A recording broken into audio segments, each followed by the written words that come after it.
ज्ञान चैतन्य प्रसारम्। నమస్కారం మన ధర్మం కార్యక్రమానికి స్వాగతం.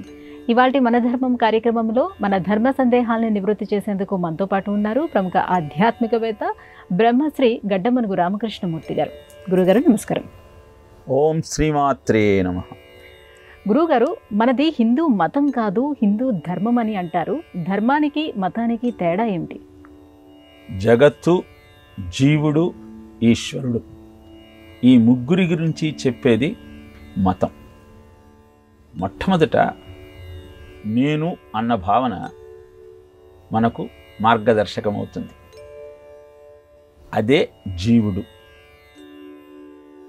ఈ జీవుడు కను తెరిచినంతనే కలుగుని జగము, కనుమూసినంతనే కడుశూన్యము అంటారు అన్నమయ్య. కళ్ళు తెరిస్తే కనపడేది జగత్తు. మొట్టమొదట మనం ఉంటాం. మనము లేచి చూసిన మరుక్షణము జగత్తు మనకు కనపడుతుంది. జీవుడు, ఈ జగత్తు, ఈ రెండు ఈశ్వరుని యొక్క స్వాధీనంలో ఉంటాయి. ఇలా జీవుడు, జగత్తు, ఈశ్వరుడు, ఈ మూడింటి గురించి చర్చ మతంలో ప్రాథమికంగా సాగుతూ ఉంటుంది.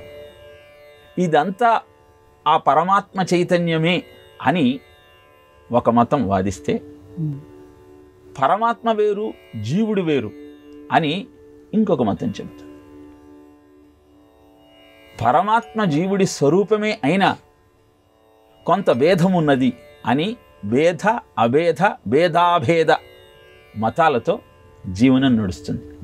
విచిత్రం ఏమిటంటే, ఇన్ని భేదాభిప్రాయాలు కనపడుతున్నా అందరూ ఆ ఈశ్వరుణ్ణి చేరుకునే ప్రయత్నమే చేస్తూ తమ జీవనాన్ని గడుపుతారు. ఇది హిందూ ధర్మానికి మాత్రమే ఉన్నటువంటి ప్రత్యేకమైన లక్షణం. అందుకే భిన్నత్వంలో ఏకత్వం భారతీయుల యొక్క ప్రత్యేకత. ఈశ్వరుని పేరుతో ఏకీకృతమయ్యి ఆయనను చేరుకోవటానికి మార్గం ఏదైనా, లక్ష్యం ఒక్కటే అన్న భావనతో నిరంతరము చేసే సాధనయే ధర్మముగా చెప్పబడింది. కనుక హిందూ మతం కాదిది, హిందూ ధర్మం. సర్వే జనా సుఖినో భవంతు, లోకా సమస్తా సుఖినో భవంతు అని మూడు మతాలు చెప్తాయి. అద్వైతము, ద్వైతము, విశిష్టాద్వైతము. అవలంబించే మార్గము, అనుకునే భావన, చేసే ప్రయత్నములో కొంత భేదం ఉన్నప్పటికీ జీవన విధానంలో లక్ష్యం మాత్రము ఆ స్వామిని చేరుకోవటమే. ఒకరితో ఒకరు కలిసి సహజీవనం చేస్తూ సామరస్య భావనతో, సమస్త జనులలో ఉన్నది ఒకే చైతన్యం అన్న భావనతో, అందరినీ ఆరాధించాలన్న ఆలోచనతో జీవనాన్ని గడుపుతారు. కనుకనే హిందూ మతం కాదయ్యా, ఇది హిందూ ధర్మము. ఇది ఒక జీవన విధానము. కేవలము భారతదేశవాసులే కాదు, ప్రపంచము, లోకాలన్నీ ఆనందంగా ఉండాలన్న ఆలోచనతో వారు చేస్తున్నటువంటి సాధనల యొక్క ఫలితం అందరికీ అందాలన్న ఆలోచనతో ఏ సత్కార్యక్రమాన్ని ఆచరించినా లోకా సమస్తా సుఖినో భవంతు, సర్వే జనా సుఖినో భవంతు అన్న భావనను ప్రకటిస్తారు. కనుక విశ్వంలో ఉన్నటువంటి జనులంతా, ప్రాణులంతా ఆనందంగా జీవనాన్ని గడపాలన్న లక్ష్యంతో వారి తపశ్శక్తిని ధారపోస్తారు. కనుక ఇది ఒక మతం కాదు, ఒక అభిప్రాయం కాదు, ఒక విశ్వాసం కాదు, ఒక జీవన విధానం అని హిందూ ధర్మం యొక్క ఔన్నత్యాన్ని ప్రకటించటం జరిగింది. కనుక మతానికి ధర్మానికి తేడా ఏమిటి అంటే, మతం అంటే అభిప్రాయం అన్న అర్థం కూడా ఉన్నది. తన అభిప్రాయం మాత్రమే నిజమని, దాని ద్వారా మాత్రమే ఉన్నతమైన లక్ష్యాన్ని చేరుకోవచ్చన్న భావనతో, దానికోసం ఎంత అఘాయిత్యానికైనా పాలుపడేటువంటి ఆలోచన మతంగా చెప్పబడితే, అభిప్రాయం ఏదైనా అందరి ఆనందమే లక్ష్యంగా ముందుకు సాగాలన్న ఆలోచనతో గడిపే జీవన విధానమే ధర్మం. అలాంటి జీవన విధానం మన ప్రత్యేకం కనుక దీన్ని హిందూ ధర్మం అని అత్యున్నత న్యాయస్థానం కూడా ప్రకటించింది. అలా ఆ లక్ష్యంతో జీవించేవాడే నిజమైన భారతీయుడు. అలాంటి జీవన విధానాన్ని అలవాటు చేసుకుంటూ అద్భుతమైన లక్ష్య సాధన కోసం అనునిత్యము అహరహము కృషి చేసే ప్రయత్నం చేద్దాం. గురుగారు, అలాగే శ్రీరంగంలో మనకి గోపురాలన్నీ కూడా రంగురంగుల గోపురాలు కనిపిస్తూ ఉంటాయి. కానీ వెల్లై గోపురం మాత్రం ధవళ వర్ణంలో కనిపించడానికి కారణం ఏమిటి? 81 గుడులు, 156 ఎకరాల స్థలంలో 36 ప్రాకారాలతో, 21 గోపురాలతో, 13 ప్రాసారదాలతో విలసిల్లే ప్రపంచంలోనే అత్యద్భుతమైనటువంటి దేవాలయం శ్రీరంగం. ఇక్కడ ఆ స్వామి యొక్క కృపా కటాక్ష వీక్షణాన్ని అందుకొని అద్భుతమైనటువంటి ఆనందాన్ని పొందినటువంటి భక్తుల సంఖ్య అసంఖ్యాకం.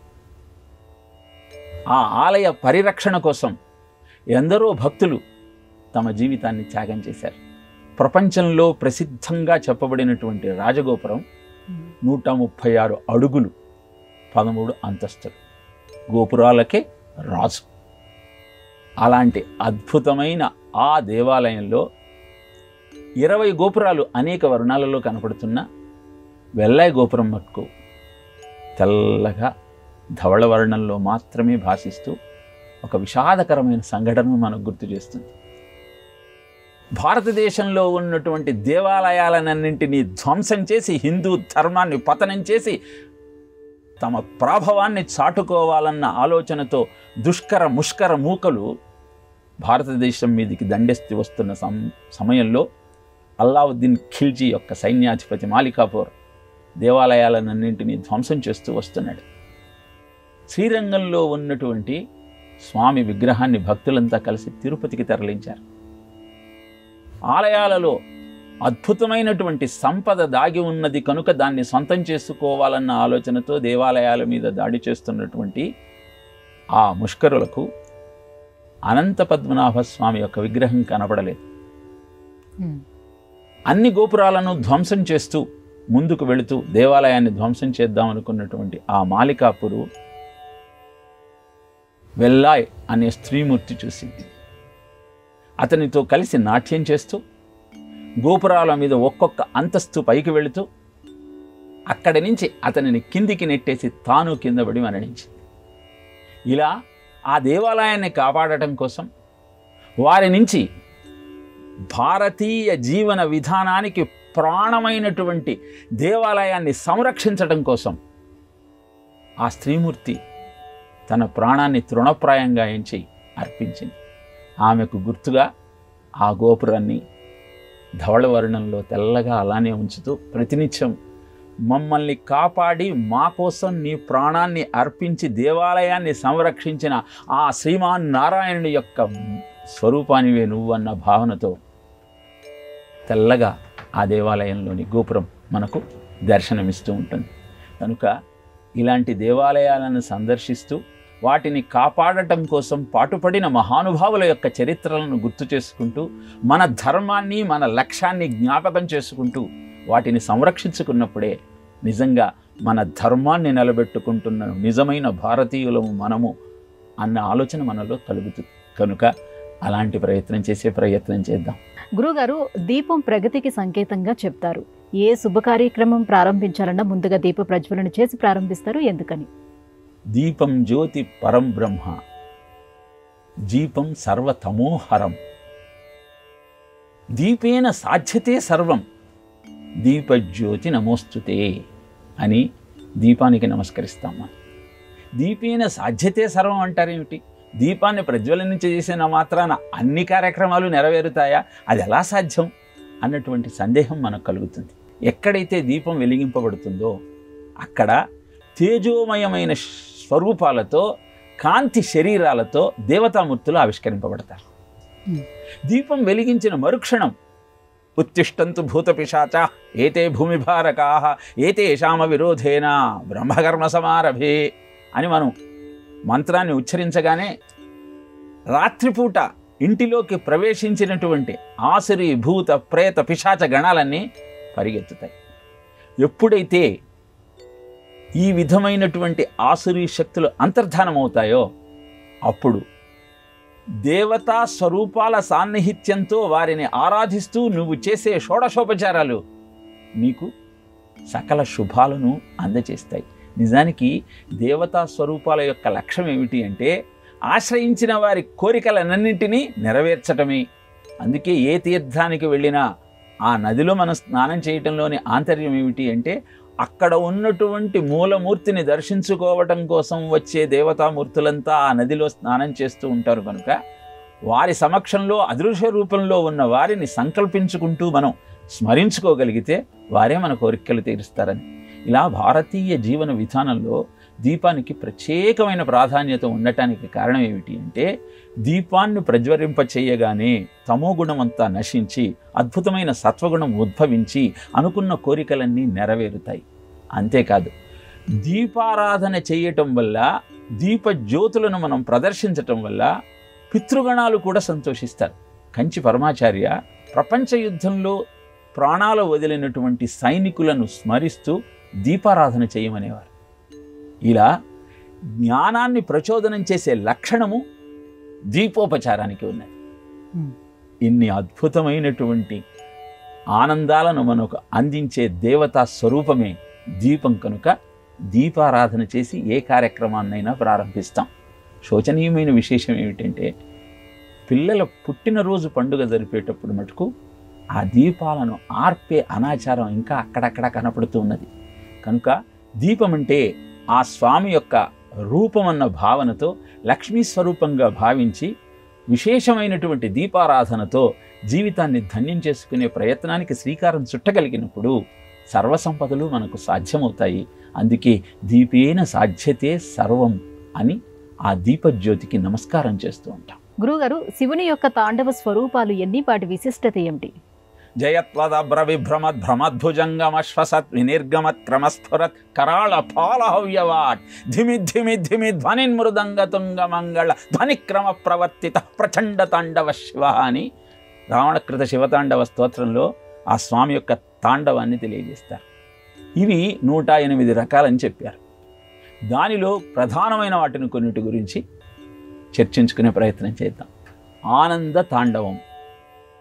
ఎడమకాలిని గాలిలో ఉంచి కుడికాలిని నేలపై మోపి త్రిభువనాలను సృష్టించే సమయంలో స్వామి చేసిన తాండవాన్ని ఆనంద తాండవం అంటారు.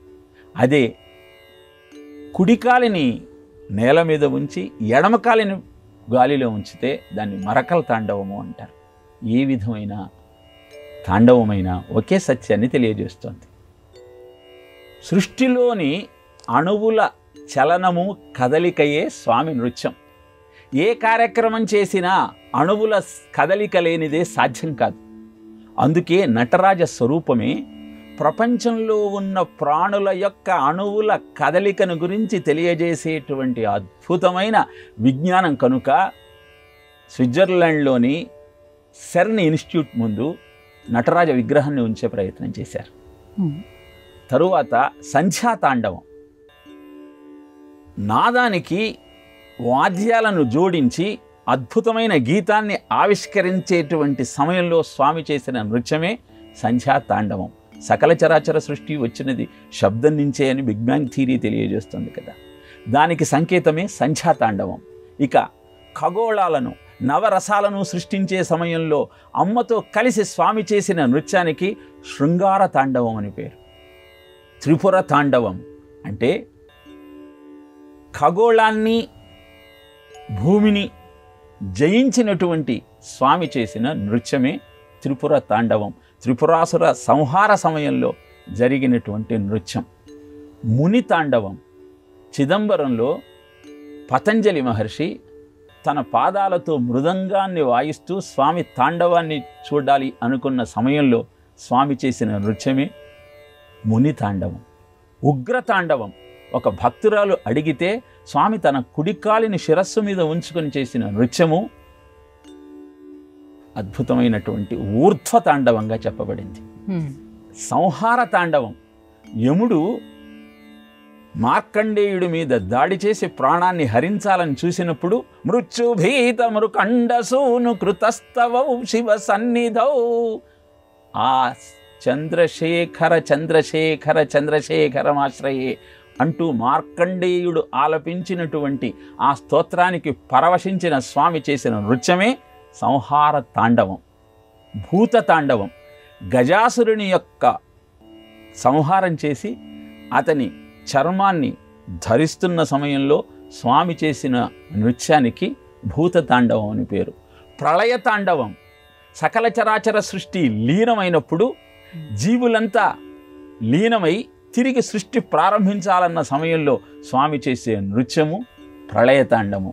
భుజంగ తాండవం, క్షీరసాగరాన్ని వధించేటప్పుడు ఉత్పన్నమైన హాలాహలాన్ని తాను మింగుతూ నలం వాపరోపకారకమిదం ఏకం పశూనాం పతే పశ్యన్ కుక్షిగతాన్ చరాచరగణాన్ బాహ్యస్థితాన్ రక్షితుం సర్వామర్త్యపలాయనౌషధమతి జ్వాలాకరం భీకరం నిక్షిప్తం గరళం గళేన గిళితం నోదీర్ణమేవ త్వయా. గరళని గళల్లో ఉంచుకునే సమయంలో చేసిన నృత్యము భుజంగ తాండవం. ఇలా ఆ స్వామి యొక్క ఆనంద తాండవాల గురించి, శివ తాండవాల గురించి చర్చించుకోవాలి అంటే హృదయం ఆనందారణమైపోతుంది. ప్రపంచంలో జరిగేటువంటి సకల కణముల అణువుల సంచలనమే శివుని యొక్క తాండవంగా అభివర్ణింపబడింది కనుక దాన్ని స్మరిస్తూ మన శరీరంలో ఆ స్వామి యొక్క అనుకంపంతో అద్భుతమైనటువంటి ఆనందాన్ని ఉద్భవింపజేసుకోవటానికి ఆ స్వామిని స్మరించే ప్రయత్నం చేద్దాం. గురుగారు, ఆహారాన్ని స్వీకరించే సమయంలో ముఖ్యంగా 5 దోషాలు లేకుండా చూసుకోవాలని చెప్తారు. ఏమిటా 5 దోషాలు? అర్థదోషము, నిమిత్త దోషము, స్థాన దోషము, గుణదోషము, సంస్కార దోషము. అర్థదోషము అంటే ఆ ఆహారాన్ని సంపాదించటం కోసం ఎలాంటి సంపదను ఉపయోగించావో అలాంటి ఆలోచనే కలుగుతుంది. ఒక సాధువు తన శిష్యుని ఆహ్వానం మేరకు వాళ్ళ ఇంటికి భిక్షకు వెళ్ళాడు. భోజనం చేసి విశ్రమిస్తున్నటువంటి ఆ సాధువుకు అక్కడ పెట్టి ఉన్నటువంటి ధనరాశిలో కొంత ధనాన్ని అపహరించాలన్న ఆలోచన కలిగింది. తీసుకుని వెళ్ళిపోయాడు. మర్నాడు ఉదయానికి ఆ ఆహారం ప్రభావం నశించిన తర్వాత తాను చేసిన తప్పును గుర్తించి తిరిగి శిష్యుడి దగ్గరికి వచ్చి, నిన్న ఆహారాన్ని నాకు అందించావు, అది ఎలాంటి సంపాదనతో అందించావు అని ప్రశ్నించాడు. అది మోసపూరితమైన సంపాదనే అని తెలియజేశాడు శిష్యుడు. అందుకే నాకు ఈ దరిద్రపు ఆలోచన వచ్చిందని చెప్పి ఆ ధనాన్ని తిరిగి ఇచ్చివేసి వెళ్ళిపోయాడు. కనుక ధర్మబద్ధమైనటువంటి సంపాదనతో సంచయనం చేసిన ఆహారము నీకు సచ్చింతన కలుగజేస్తుంది. నిమిత్త దోషం అంటే ఆహారాన్ని సమర్పించే సమయంలో అది శుచిగా ఉండాలి. క్రిమికీటకాదుల స్పర్శ కానీ దుష్ట ఆలోచన కానీ ఉండకూడదు. అలాంటి ఆహారాన్ని స్వీకరిస్తే ఆలోచనలు కూడా అలానే ఉంటాయి.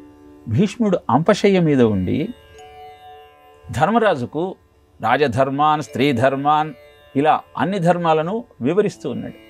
అది చూసి ద్రౌపది పక్కున నవ్వింది.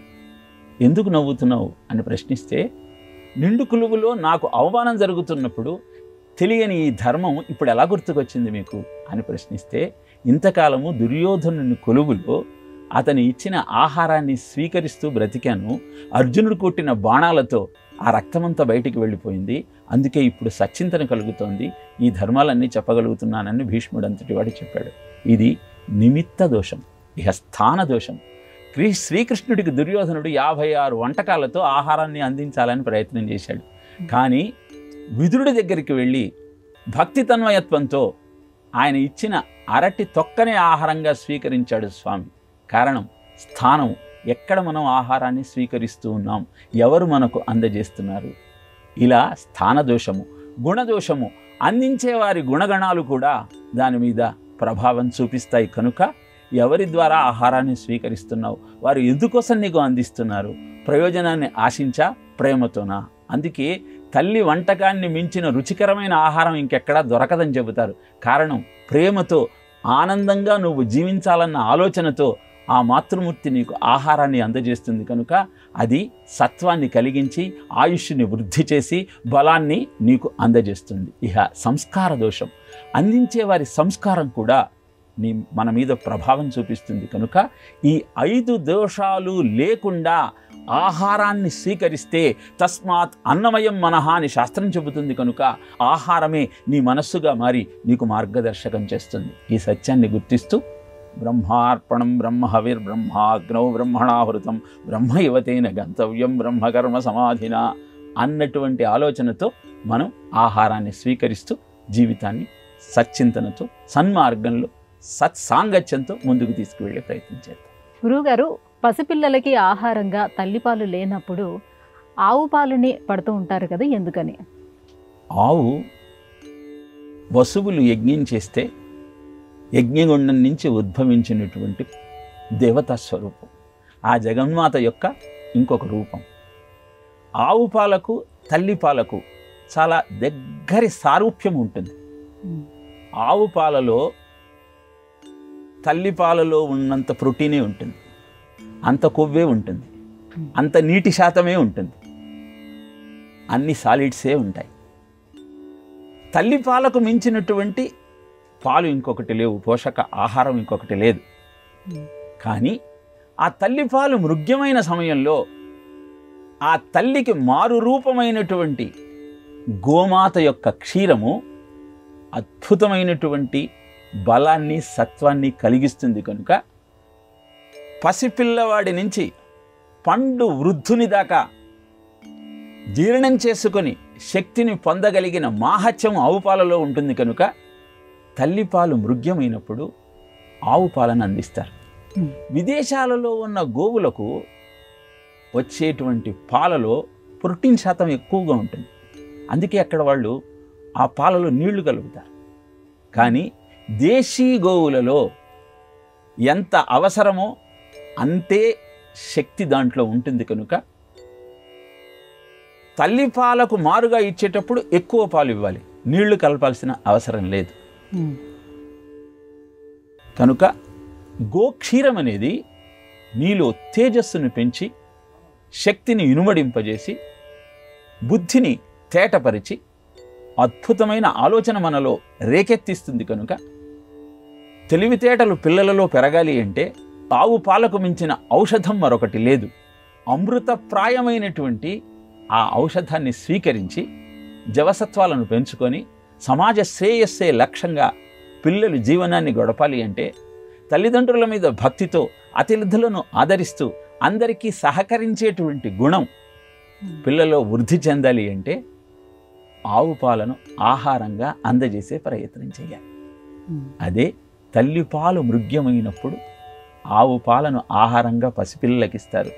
పెరిగి పెద్దవాడైన తరువాత ఆవు పాలను ఆహారంలో ఒక భాగంగా మార్చి ఆరోగ్యాన్ని కాపాడుకుంటూ అద్భుతమైన జీవనానికి సోపానాలు నిర్మించుకోవటం కోసం ఆవు పాలను అందజేస్తారు. గురుగారు, ఉమా సహస్రం ఎవరు రచించారు? ఉమా సహస్రం యొక్క ప్రత్యేకత ఏమిటి? భగవాన్ రమణుల యొక్క ఆదేశం మేరకు కావ్యకంఠ గణపతి మునిగారు ఈ అద్భుతమైన ఉమా సహస్రానికి అంకురార్పణ చేశారు. 20 రోజులలో ఈ 1000 శ్లోకాలను రచిస్తాను, అలా రచించలేకపోతే రచనలే ఆపివేస్తాను అంటూ ప్రతిజ్ఞ చేశారు. ప్రతినిత్యము కావ్యకంఠ గణపతి మునిగారు శ్లోకాలను రచిస్తే సాయంత్రం పూట భగవాన్ రమణులు అవన్నీ విని సూచనలు ఇస్తూ ఉండేవారు. ఇలా అద్భుతమైన కవితా ప్రవాహం కొనసాగుతూ 750 శ్లోకాలు పూర్తయ్యాయి. మిగతా 250 శ్లోకాలు పూర్తి చేయాలని ప్రయత్నిస్తున్న సమయంలో అనారోగ్యం పాలయ్యారు కావ్యకంఠ గణపతి. ఆయన వేలు మీద గోరు చుట్టలేచి రచన చేసే అవకాశం లేదు, ఏం చెయ్యాలో అర్థం కావటం లేదు. అప్పుడు భగవాన్ రమణుల యొక్క సూచన మేరకు, భక్తుల కోరిక మేరకు మిగతా 250 శ్లోకాలను ఆ 19వ రోజు సాయంత్రం ప్రారంభించి ధారాళంగా 250 శ్లోకాలను ఏక బిగిని ఆశువుగా చెప్పేశారు. అలా చెప్పేటప్పుడు కావ్యకంఠ గణపతి ముని గారి వెనకాల భగవాన్ రమణులు ఆసీనులై మౌనంగా ఆ ప్రవాహాన్ని, ఆ కవితా వాక్ ప్రవాహాన్ని గమనిస్తూ ఉన్నారు. 250 శ్లోకాలు అయిన తర్వాత నేను చెప్పిన శ్లోకాలన్నీ చక్కగా గ్రంథస్థమయ్యాయా అని భగవాన్ రమణులు ప్రశ్నించారు కావ్యకంఠ గణపతి ముని.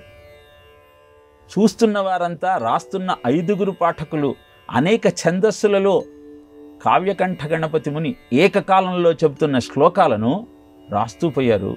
చెప్పింది కావ్యకంఠ గణపతి ముని గారు కదా, భగవాన్ రమణులు అలా అంటారేమిటి అని ఆశ్చర్యపోయారు. కానీ కావ్యకంఠ గణపతి మునికి అదంతా తన గురువు తన మీద చూపిన అనుగ్రహం అనే తెలుసు కనుక చేతులు జోడించి నమస్కరించారు. ఇలా భగవాన్ రమణుల యొక్క కృపతో కావ్యకంఠ గణపతి ముని మనకు అందించిన అద్భుతమైనటువంటి సాహిత్యమే ఉమా సహస్రం. ఉ అంటే శివతత్వం, మా అంటే ఆ మానశక్తి, అంటే శివుని యొక్క అద్భుతమైన శక్తిని దీనిలో నిక్షిప్తం చేసి వేదములలో చెప్పబడిన గాయత్రియే ఉపనిషత్తుల్లో ఉమగా కీర్తింపబడింది కనుక ఆ అద్భుతమైన గాయత్రి మాహాత్యాన్ని ఈ 1000 శ్లోకాలలో నిక్షిప్తం చేసి ప్రపంచానికి అందించారు. మనం ఈ 1000 శ్లోకాలను పారాయణ చేయటం వల్ల అనుకున్న కోరికలన్నీ నెరవేరటమే కాక అద్భుతమైన జ్ఞానోదయం కలుగుతుంది. అనేకమైన అలంకారాలు ఇంకా ఎక్కడా ఏ కవి ప్రయోగించనివి దీనిలో కనపడతాయి. మంత్ర, జ్యోతిష్య, ఆయుర్వేద రహస్యాలన్నీ దీనిలో నిక్షిప్తం చేయబడ్డాయి కనుక అలాంటి అద్భుతమైన సాహిత్యాన్ని అధ్యయనం చేస్తూ జీవితాన్ని శ్రేయో మార్గంలో ముందుకు నడిపించే ప్రయత్నం చేద్దాం. గురుగారు, ఇవాళ మన ధర్మం కార్యక్రమంలో మాకు వచ్చినటువంటి ధర్మ సందేహాలన్నీ కూడా నివృత్తి చేసినందుకు ధన్యవాదాలు గురుగారు. కృష్ణార్పణం. ఇది ఇవాళ మన ధర్మం కార్యక్రమం. రేపు మన ధర్మం కార్యక్రమంలో మళ్ళీ కలుసుకుందాం. నమస్కారం. ఈ కార్యక్రమాన్ని తిరిగి చూడాలనుకుంటే www.youtube.com/@ETV Life Spiritual లో చూడవచ్చు.